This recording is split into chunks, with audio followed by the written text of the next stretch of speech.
juego del dragón estaba embrujado. Desde siempre, desde que cayó en nuestras manos. A cada rato había accidentes, solo al principio, cuando no sabíamos controlar la cosa que vivía en el juego mecánico. Llegó a nosotros porque alguien nos quedó a deber un dinero. Nos pagaron con esto. Un juego mecánico de feria. Eso fue hace mucho tiempo, hace más de 15 años. Intentamos venderlo. Lo tuvimos estacionado afuera de la casa con un letrero de venta, pero nadie preguntaba más que por pura curiosidad. El dragón es una atracción mecánica que funciona como un columpio. Cuando agarra vuelo, produce un cosquilleo en el estómago. Vértigo. El primer accidente fuerte estuvo muy fuerte. Se soltó la barra y se salió una pareja, pero estuvo muy raro porque quienes lo vieron estuvieron de acuerdo con que estuvo imposible. Aún sin la barra, el movimiento hace que te quedes pegado en tu asiento. A ellos se vio como que los jalaron, que los sacaron de sus asientos con una fuerza que no había sido la de la caída libre. Ella cayó de un lado y él de otro. Se abrieron la cabeza por la mitad. Desafortunadamente, ahí mismo perdieron la vida. Te puedo jurar que siempre revisábamos 2 veces los mecanismos de seguridad. No había manera. Estuvimos detenidos 48 horas en lo que alguien se dignaba a revisar el caso. La góndola, según no la íbamos a poder recuperar, pero luego nos dijeron que con una lana salía.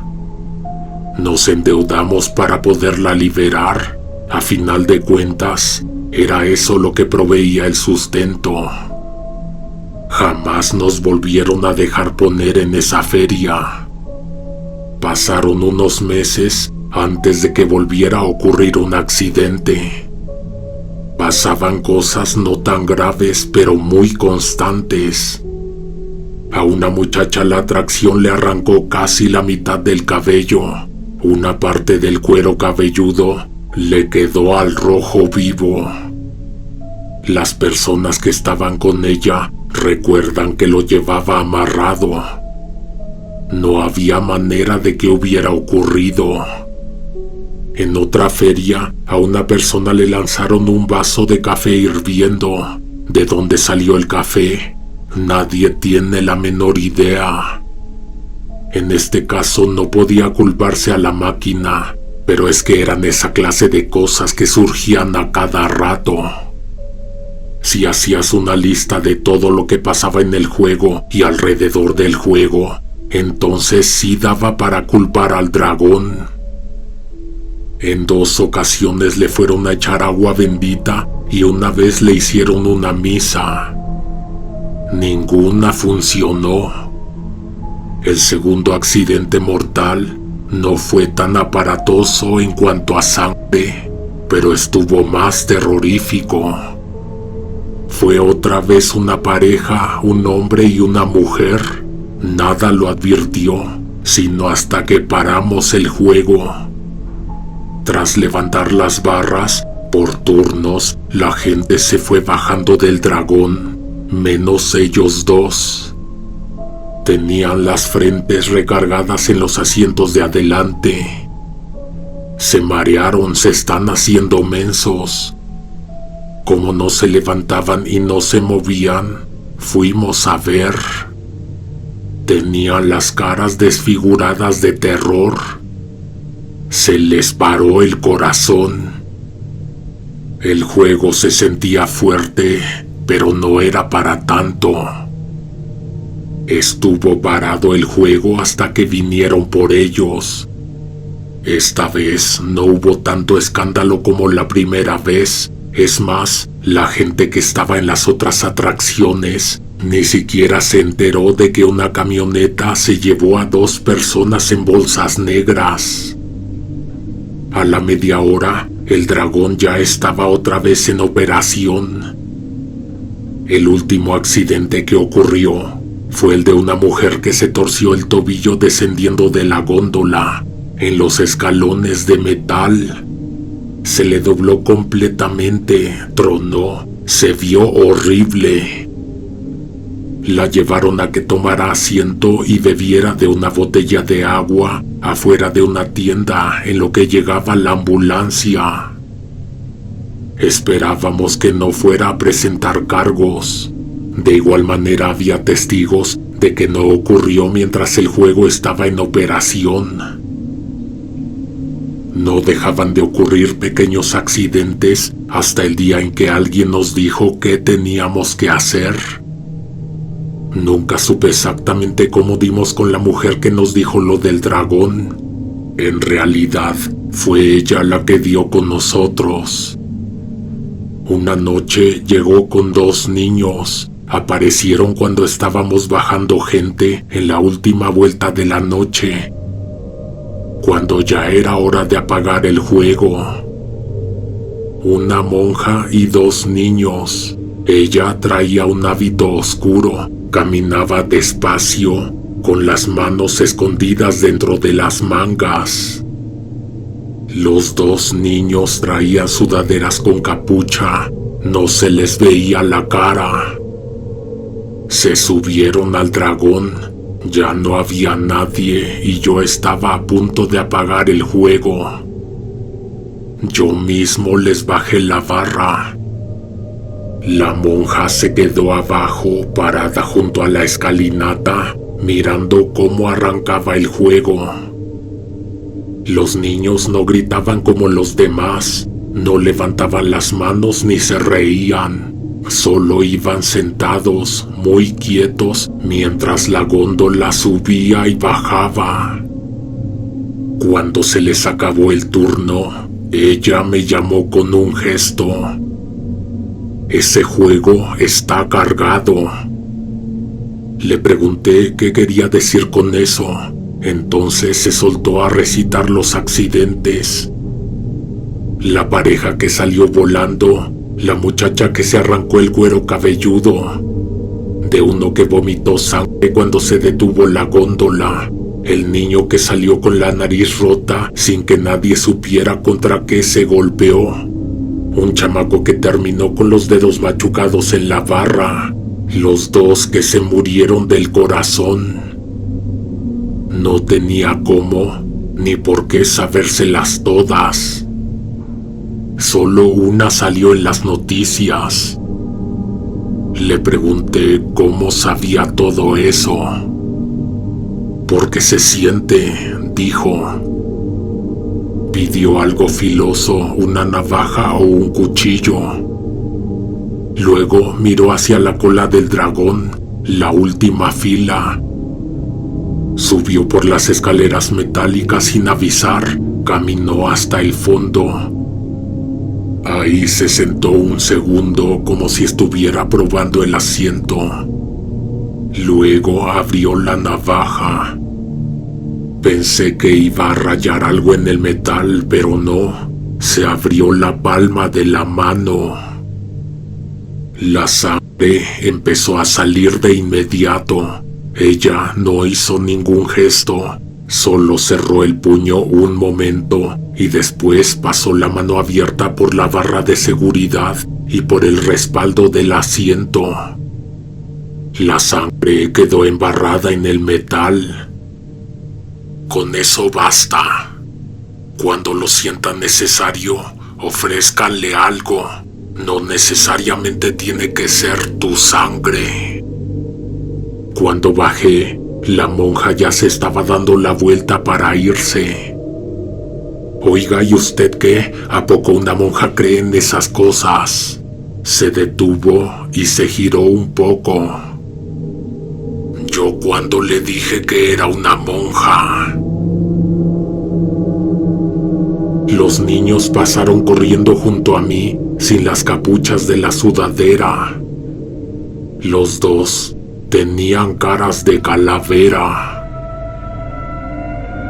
No estaban pintadas, así eran ellos.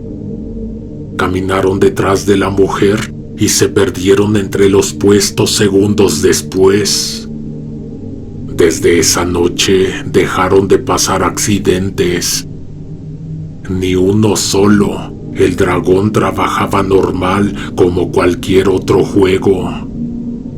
Cada cierto tiempo lo alimentábamos, dejando que la sangre escurriera en la última barra, en la cola del dragón.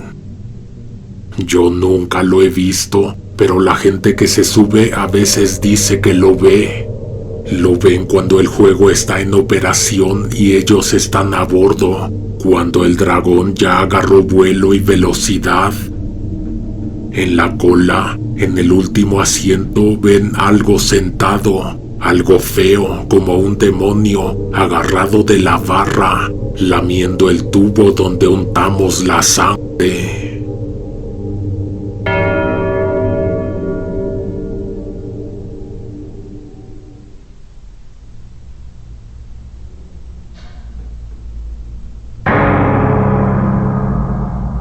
Esto, ¿cómo lo voy a saber yo? Me lo contó mi mamá de cuando era niña. ¿Qué sientes cuando alguien te dice que no se lo vayas a contar a nadie? A mí me dan más ganas de pasar la voz y no es nada contra mi tía, ni mucho menos. Por favor, te pido que trates esta historia como anónima para que llegue a la persona correcta. Mi tía se arrepiente, eso júralo. Se odia a sí misma por algo que hizo cuando era niña. Desde los 12 años, a ella y a mi mamá las pusieron a trabajar. Se iban con mi abuela a los campos, era trabajo de verdad. Mi mamá regresaba molida, con la espalda chueca y las manos hinchadas. Mi tía también, pero además ella volvía con pila para ponerse a jugar. Se lavaba rápido y se salía otra vez. Se iba con los otros chamacos a los prados, a patear la pelota, a volar papalotes, a jugar lo que hubiera. Juegos de niños de aquellos años. Las chorreteadas, Doña Blanca, los apestados o su favorita, la matatena. Mi tía tenía una matatena y cómo le sacaba provecho. Es un juego sencillo, estrellitas de metal y una piedra. Se juega con una sola mano. Avientas la piedra al aire y mientras cae tienes que recoger del suelo una estrella o dos o las que toques sin perder el ritmo. Y antes de que la piedra regrese la tienes que cachar con la misma mano. La matatena de mi tía era de metal y una de las estrellas estaba defectuosa.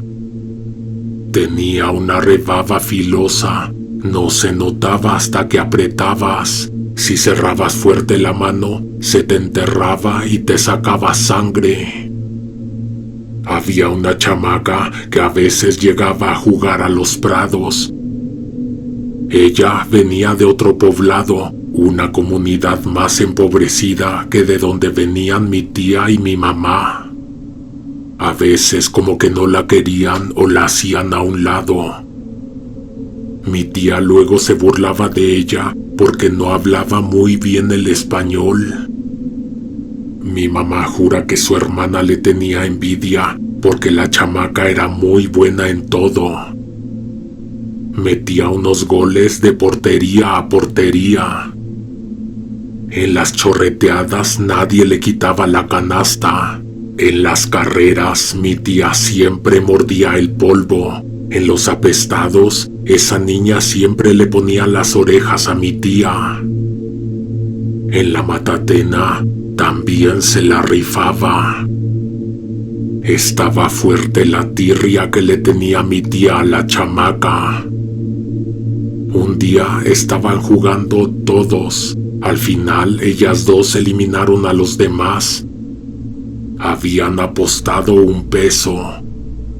$1 era mucho para ese tiempo.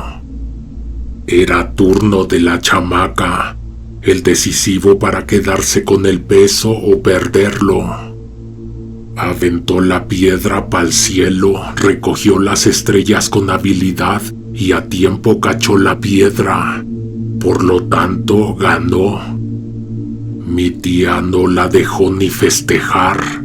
Le apretó la mano con todas sus fuerzas. La estrella filosa se le clavó en la palma y la hizo gritar. La chamaca se levantó rápido y se fue llorando y corriendo para su casa. Ni siquiera se llevó el peso que ganó.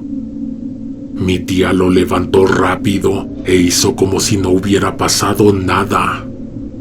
Esa noche se fue a la cama preguntándose qué se iba a comprar en la feria del pueblo con el peso que supuestamente se acababa de ganar. Se quedó dormida apretando la moneda y sonriendo. Dice mi mamá que esa fue una de las últimas noches en que pudo dormir tranquila. A la chamaca no la volvieron a ver en los prados. O ya no quiso ir, o ya no la dejaron. Mi tía la vio en la plaza en la feria del pueblo. Tenía la mano envuelta en trapos, la mano que se había lastimado con la estrella de metal. Mi mamá la estuvo observando. Ella había estado presente el día del incidente. La niña se veía incómoda con la herida, hipersensible a cualquier toque. Caminaba con el cuerpo ladeado pegada a las carpas, cuidándose del roce de la gente. Evitaba que la tocaran, se quitaba rápido si alguien pasaba cerca. Mi tía se le quedó viendo también largo rato. Pensó que había sido solo un juego de niños, que nada podría haberle pasado de gravedad. Aún así, no creas que le dio culpa gastarse el peso. A la semana y media, al caer la noche, pasó una procesión. Un montón de personas pasaron por afuera de la casa, cargando un ataúd blanco en hombros, una procesión en silencio. 12 años, un ataúd blanco siempre parece injusticia. Pobre chiquilla, dijo mi abuela mientras se persignaba.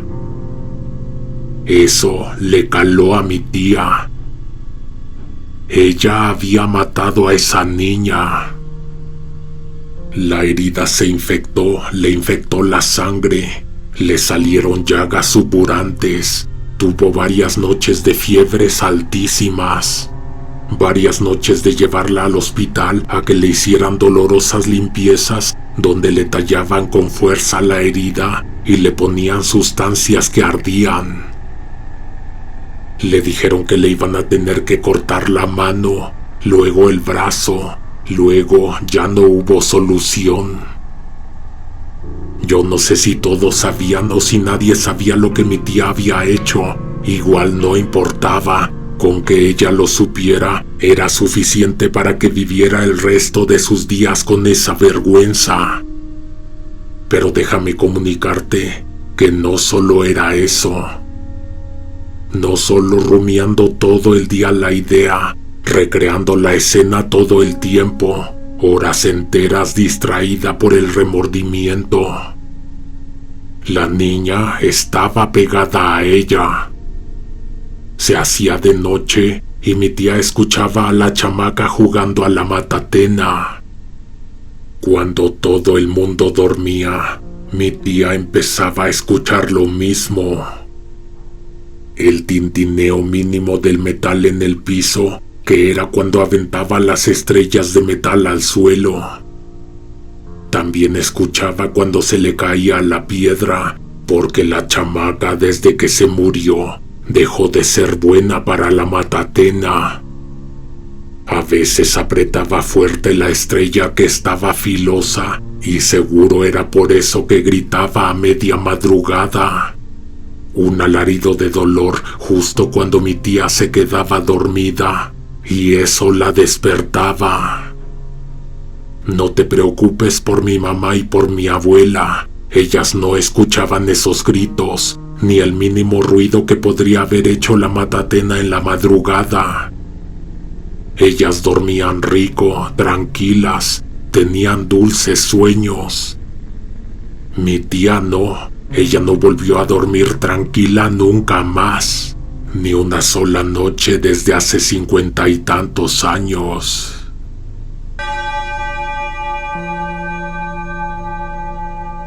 ¿Te has quedado hasta el final? Escribe la frase de esta recopilación que es: un peso no alcanza para nada. Nos escuchamos pronto con más historias. Hasta la próxima. Alguien te observa en la oscuridad.